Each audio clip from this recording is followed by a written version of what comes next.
अब उसी क्रम में आगे विद्यार्थियों अगली हेडिंग है रूस की क्रांति के फ्रांस की क्रांति के राजनीतिक कारण की। अगली हेडिंग भ्रष्ट नौकरशाही तथा व्यक्तिगत स्वतंत्रता का अभाव।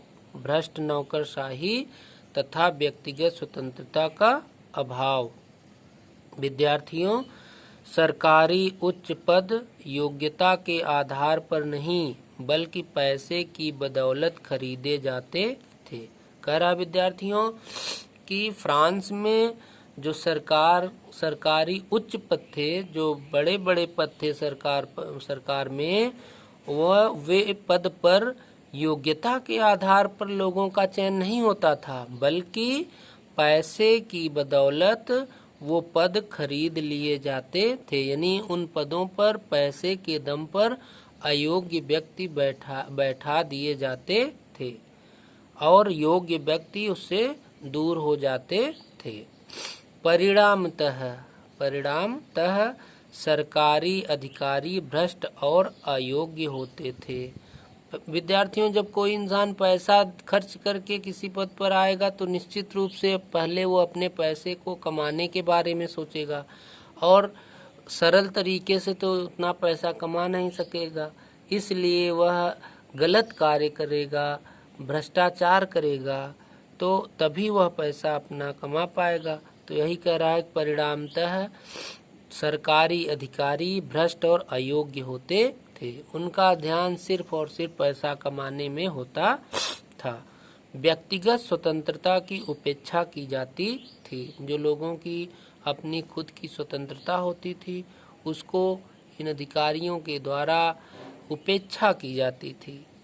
लेत्र दकासे एक प्रकार का वारंट होता था। एक प्रकार का फ्रांस में उस समय का एक वारंट होता था जिसको हम लेत्र दकासे कहते हैं, जारी कर किसी व्यक्ति को कभी भी गिरफ्तार किया जा सकता था। कह रहा है कि उस वारंट के द्वारा किसी भी व्यक्ति को किसी भी समय बिना किसी कारण के गिरफ्तार किया जा सकता था और बिना मुकदमा चलाए ही, कह रहा विद्यार्थियों, गिरफ्तार तो कर लिया जाता था और उन पर बिना मुकदमा चलाए ही जेल में रखा जा सकता था। बगैर मुकदमा के विद्यार्थियों उन्हें जेल में रखा जा सकता था।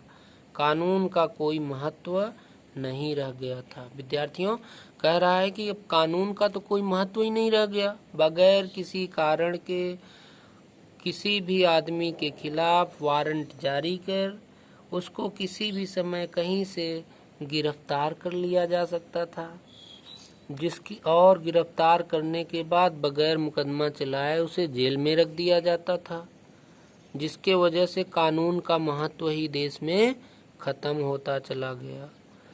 इस प्रकार हम पाते हैं कि फ्रांस की क्रांति के पूर्व राजतंत्र ने न केवल अयोग्य और निरंकुश था, पूर्व राजतंत्र न केवल अयोग्य और निरंकुश था बल्कि भ्रष्ट एवं अकुशल नौकरशाही द्वारा शासन करने की कोशिश कर रहा था।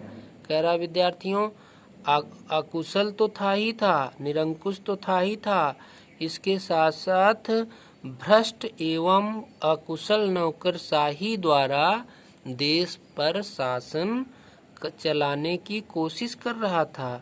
इस शासन प्रणाली में व्यक्तिगत स्वतंत्रता का नामो निशान नहीं था। कह रहा विद्यार्थियों की जो इस शासन प्रणाली थी उसमें लोगों की व्यक्तिगत स्वतंत्रता की कोई जगह ही नहीं थी, नामो निशान ही नहीं था। इस समय फ्रांस में सामाजिक परिवर्तन हो रहा था। विद्यार्थियों, राजनीतिक कारण तो जो थे ही थे, लेकिन राजनीतिक कारण के साथ साथ इस समय समाज में सामाजिक परिवर्तन भी हो रहा था और बुर्जुआ वर्ग में सामाजिक एवं राजनीतिक चेतना आ रही थी। कह रहा विद्यार्थियों, जो वहाँ की जनता थी जिसे हम बुर्जुआ वर्ग के नाम से जानते हैं, उनमें सामाजिक एवं राजनीतिक चेतना आ रही थी। लेकिन तत्कालीन निरंकुश राजतंत्र आंखें बंद कर सुधारों के प्रति लापरवाह था और किसी राजनीतिक सुधार के पक्ष में नहीं था। कह रहा है कि उस समय का जो निरंकुश राजतंत्र था वो एक प्रकार से आंख बंद कर लिया था किसके प्रति? सुधारों के प्रति। उसके दिमाग में, उसके मन में सुधार करने की कोई चेष्टा नहीं हो रही थी।